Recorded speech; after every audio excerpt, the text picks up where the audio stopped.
इसोरखौ खुलुमनो मोजां मोनग्रा, इसोरखौ सिबिग्रा, इसोरखौ नागिरग्रा, इसोरनि सायाव आस्था थाग्रा, धोरोमनि बाथ्राखौ देहेन खालामग्रा धोरोम सिबिसुलाफोर गासैखौबो आंनि बे चेनेलाव बरायदों।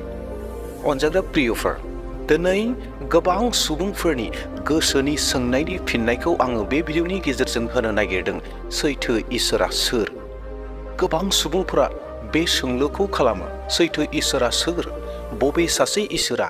बबे इसोरखौ जों खुलुमनांगौ? बेबायदि गोबां रोखोमनि सोंलुफोरा जोंहा दङ।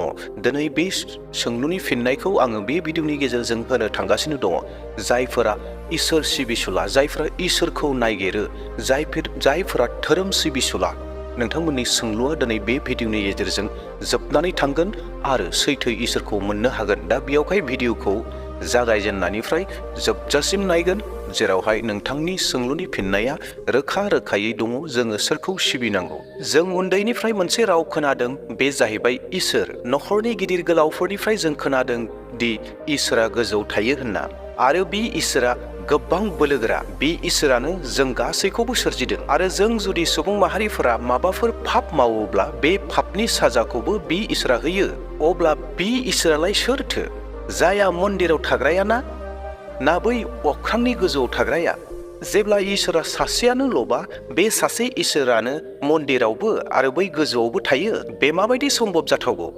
आरो मन्दिरावथ' गोबांफोरनि मुसुखाफोरबो दं। अब्ला एसेबां बुरजा इसोरफोर दं नामा? आरो मन्दिराव इसोरफोरनि मुसुखाफोर दङब्ला अब्ला जों बिसोरखौ मानो देब देबी होनना बुङो? बेनि माने बिसोरखौ इसोर आरो देब देबी होननानैबो बुंनो हायो नामा?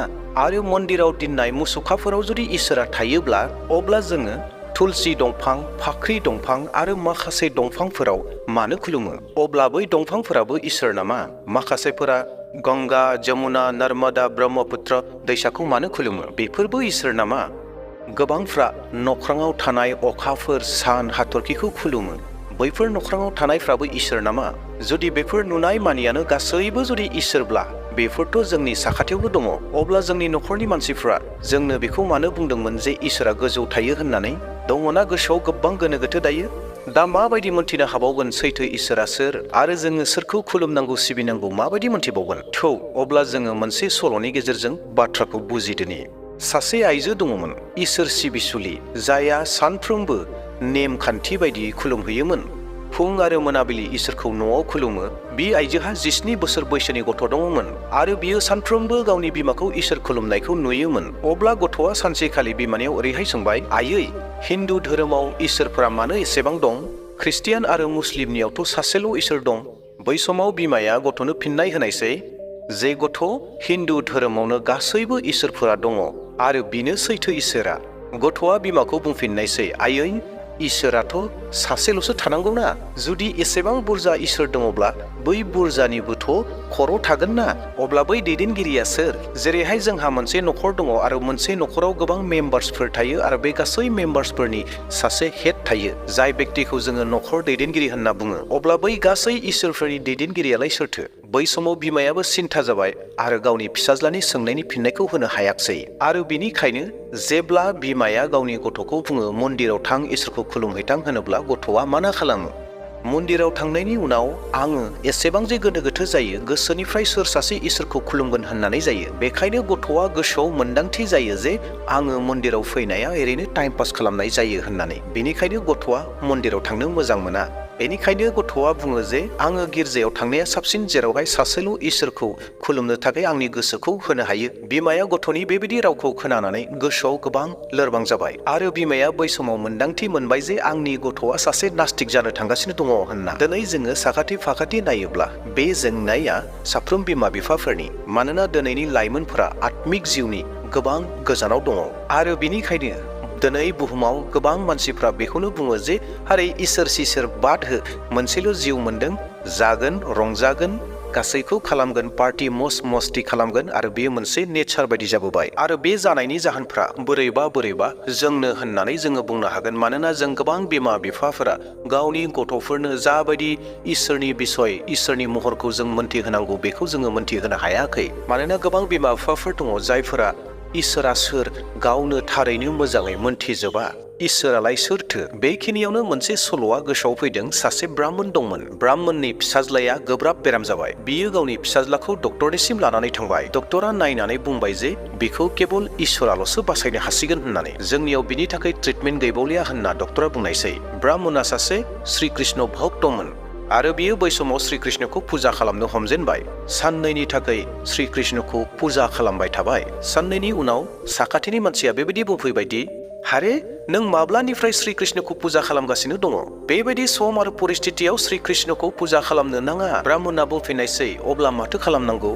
अब्लाना बै साखाथिनि मानसिया बुंफिनबाय जे बेबायदि दुखुनि समाव आइखौसो गाबज्रिनांगौ। बे आइया जाहैबाय दुर्गा आइ। दुर्गा आइखौसो गाबज्रिनांगौ, मानोना आइया गोबां अनग्रा अनसुलि जायो। बेयावखाय बेबायदि परिस्थितियाव बिखौसो खुलुम। ब्राह्मणा बै समाव बाथ्राखौ बुंबाय, अ सैथोआनो माथो होननानै बियो बिमा दुर्गानियाव थांबाय आरो आर'ज खालामबाय जे आंनि गथ'खौ सोखानानै हो होननानै साननैसिम बियो आर'ज खालामबाय। आरो बिनि उनाव साखाथिनि सासे मानसिया फैनानै बुंफैबाय, आरो बेबायदि समाव दुखुनि समाव दुर्गाखौ मानो खुलुमदों? दुर्गाया नङा, बेबायदि समाव गासै खैफोदखौ गोजान खालामनो थाखाय गणेशासो हायो। दा बेवहाय गणेशखौ फुजा खालाम। ब्राह्मणा सानबाय, अ बाथ्रायासो सैथोआनो होननानै आरो गणेशखौ फुजा खालामबाय। बियो साननैनि थाखाय गणेशखौ कन्टिनिउ फुजा खालामबाय थाबाय। आरो बिनि उनाव गावनि सासे लोगोआ ब्राह्मणखौ बुंफैबाय, आरो बेबायदि दुखुनि समाव मानो गणेशखौ गाबज्रिदों? नोङो गायत्री मन्त्रखौ खालाम। बे मन्त्रखौ खालामोब्ला गासैबो गोजान जागोन। अब्लानो साधुआ सानलायबाय, औ नंगौथ' बाथ्राया होननानै गायत्री मन्त्रखौ खालामबाय। साननैनि थाखाय खालामबाय थाबाय, जेन बिनिफ्राय आङो सोखाजानायखौ मोनगोनदां होननानै। आरो बिनि उनावनो गावनि न'खरनि परियालनि गावनि गथ'खौ नायनो फैदों आरो बे बुंफैलायबाय, आरो बेबायदि समाव नोङो बेखौ खुलुमनाङा। बे जाहैबाय हनुमानखौसो खुलुमनांगौ। हनुमानासो बोलोगोरा आरो बिसो सहाय होनो हागौ।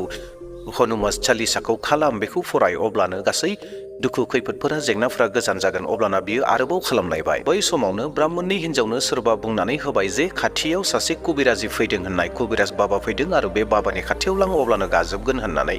बेखौ खोनानाय लोगो लोगोनो बिफाया गावनि फिसाज्लाखौ बै कबिराजनिसिम लांबाय आरो मुलिफोर जाहोबाय आरो बेखौ न'आव लानानै फैबाय। आरो साननैनि उनाव बै गथ'आ थैबाय। थैनायनि जाहोना मा जाखो? एसेबां इसोरफोरखौ गाबज्रिबाय, एसेबां इसोरफोरनि मन्त्रफोरखौ खालामबाय, नाथाय सासेबो खोनासङासै। मानो हामाखसै? फोथायनायानो गैयामोन खोमा। जाया जिखौ बुंबाय बेखौनो खालामनो थाखाय जागायजेनबाय, बेखौनो फोथायनाय होननानै बुंगोन नामा?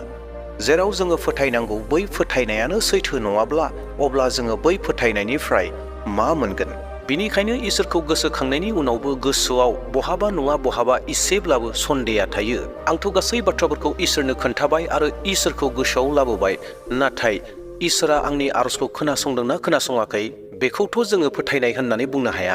बेनिखायनो गोबां फोथायारिफोरा मन्दिराव गोबां जोंनि देब देबीनि मुर्तिफोरखौ दोनबाय। बेयावखायनो बयनोबो धुप आगरबाति सावनानै होदों आरो बुंदों, जायानो सैथो इसोर, आंनि आर'जखौ खोनासं प्लिज होननानै बुङो। प्रियफोर, जेराव फोथायनायानो गोनो गोथो, फोथायनायानो थिग नङाब्ला, अब्ला मोनगोन माखौ? बेनिखायनो गोबांनि न'खरावबो देब देबीफोरनि सावगारिफोरा दङ। न'खरावबो बेनो बाथ्रा, मन्दिरावबो बेनो बाथ्रा जाबाय। अब्ला सैथोआलाय माथो?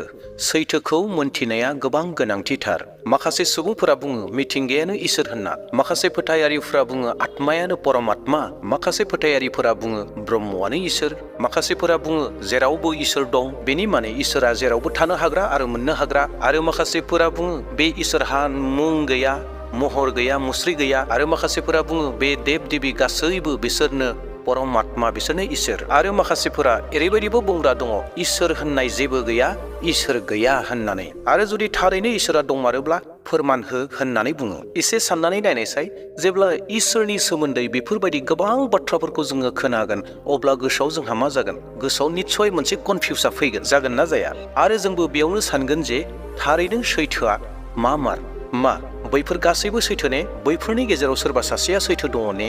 ना आरो सैथोआ गुबुनसो जायखौ जोङो दासिमबो मोनथियाखै आरो बुजियाखैनो? सैथोआथ' जों बयनिबो मोनसे जानांगोन ना? मानोना बे गासै बाथ्राफोरा मोनसे बाथ्राखौनो बुंगासिनो दङ। मा नोंथांमोना साबा खाना मानसिनि सल'खौ खोनादों? दिनैनि बे टपिकआव बे सल'आ गोबाङैनो खाब जायो। बे सल'आ बेबायदिदि साबा खाना मानसिखौ सिराखानायाव थांनानै मैदेरखौ नायहैनो थाखाय बिसोरखौ बिथोन होदों। बिसोर साबाबो खानामोन आरो बिसोर खानाब्लाबो बिसोर सिरियाखानायाव मैदेर नायनो थाखाय ओंखारलांबाय। साबायाबो साफा साफा मैदेरखौ हमबाय, मैदेराव आखाइ होनानै मोन्दांथिखौ लाबाय। जायनि आखाइयाव जि बाहागोफोरा फैदोंमोन बेखौनो मैदेर होननानै बिसोर सानबाय। सासे खानाया मैदेरनि आथिंखौ हमबाय आरो बियो बुंबाय मैदेरा खुन्था बायदिसो। जायनि आखाइयाव मोदोमा फैदोंमोन बियो बुंबाय मैदेरा बेरा बायदि। सासेया लान्जायखौ मोनबाय आरो बियो बुंबाय मैदेरा दुरुं बायदिसो। सासेनि आखाइयाव सुन्दाया फैबाय आरो बियो बुंबाय मैदेरा जिबौ बायदिसो। खोमा हमनो मोननाया बुंबाय मैदेरा गिसिब बायदि। थारैनो सैथोआलाय माथोमार? बिसोर बुंनाय गासैबो सैथो ने? मा बिसोर बुंनाय बबेबा मोनसे बाथ्राया सैथो ने? ना सैथोआ आरो गुबुनसो जायखौ बिसोरो नुनो मोनाखसै? आरो बे सल'आव सासेबाव खाना दंबावोमोन, जाय साबा सुबुङा बै सासे खानानो मैदेरनि बिसय बुंहैनांगौ आरो बेबायदिनो सासेनि उनाव सासे सासेनि उनाव सासे थांनानै बै द'थि खानानो मैदेरनि बिसय फोरमायहोनायसै, मोनथिहोनायसै। सेथि खानाया बुंहैनायसै जे आदा मैदेरा बेबायदि जुनार जेरावहाय गिदिर गिदिर खुन्थाफोर दङ। नैथिया थांना बुंहैनायसै जे आदा मैदेरा बेबायदि थोंजों थोंजों थाग्रा मोनसे बेरा। आरो थामथि खानाया थांनानै बुंहैबाय आदा मैदेरा बेबायदि जुनार जेरावहाय दुरुंजोंनो बुंफबनाय। ब्रैथिया बुंहैनायसै आदा मैदेरा जिबौ बायदिसो। बाथिया बुंहैनायसै मैदेरा गिदिर गिसिब बायदिसो। बेबायदिनो सासेनि उनाव सासेनि बाथ्राखौ खोनासंनानै द'थि खानाया मा सानगोन जे मैदेरा माबायदि? मानोना मासे मैदेरखौनो साबायाबो बेलेग बेलेगै फोरमायबाय। अब्ला सैथोआ बबे मारथो? अब्लाबो द'थि खानाया फोथायबाय जे बिसोरथ' नंखाय बुंनाय नङा, जे बिसोरो गावसिनि मोन्दांथि बायदियै मैदेरखौ गाव गावनो बुंबाय। बेबायदि होननानै द'थि खानाया फोथायनानै लाबाय। थानोबो हागौ बेबायदि जुनार जेराव बियो सम सम महर सोलायो होननानै बेबायदि फोथायना लाबाय। दानाब्ला सल'आव आरोबाव सासे खाना दंबावो। बिसोर गासै 7 जन। दानियाबा द'थिया स्निथिनो खोन्थाहैनांगौ जे मैदेरा माबायदि। दानाब्ला द'थि खानाया स्निथिनियाव थांबाय मैदेरनि बिसय बुंनो थाखाय आरो बेयाव बुंहैबाय बियो आंथ' मोन्दांथि जेबो मोनाखै, नाथाय बिसोरनि बुंनाय बायदिब्ला मैदेरा मोनसे बेबायदि जुनार जेरावहाय बियो लोगो लोगो सम सम महर सोलायो, एबा मैदेरा महर सोलायग्रा जुनार जेरावहाय माब्लाबा खुन्था जायो, जेरावहाय माब्लाबा दुरुं जायो, माब्लाबा बेरा जायो, माब्लाबा जिबौ बायदि जायो आरो माब्लाबा गिदिर फांखा बायदि जायो। बै स्निथि खानाया गोबां गियानि गुनिमोन। बियो बुंबाय नायदो महर सोलायग्रा जानो हागौ नंगौ, नाथाय बे जे गासै महरखौनो कमप्लिट सोलायजोबो बे बाथ्राखौ बोरै मानिनानै लागोन? द'थि खानाया बुंफिननायसै बैसोर साबाया बेखौ मोन्दांथि मोनदों जे मैदेरा बेबायदि होननानै आरो आंबो बेखौ फोथायो, नाथाय नोङो फोथायनाय फोथायि बे नोंनि आखायाव। स्निथि खानाया बुंफिनबाय गुबुना बुंदों बेथ' नंगौ बाथ्राया, नाथाय मोजां गाज्रि साननो हानाय गावहाथ' गोहो दङ, बेजोंथ' साननानै नाय। जानो हागौ बिसोरहा बबेबा बिसयाव गोरोन्थि जाबायबो जानो हागौ, गोरोन्थियै मोनदांबायबो जानो हागौ। द'थि खानाया बुंफिननायसै नोङो मानिब्ला मानिदो, मानियाब्ला थादो, नाथाय आं हले फोथायबाय जे मैदेरा बेबायदिनो जुनार जेराव महर सोलायो। अनजाग्रा प्रियफोर, जोंनि अबस्थायाबो बै मेगन खानाफोर बायदि जायाखैथ'।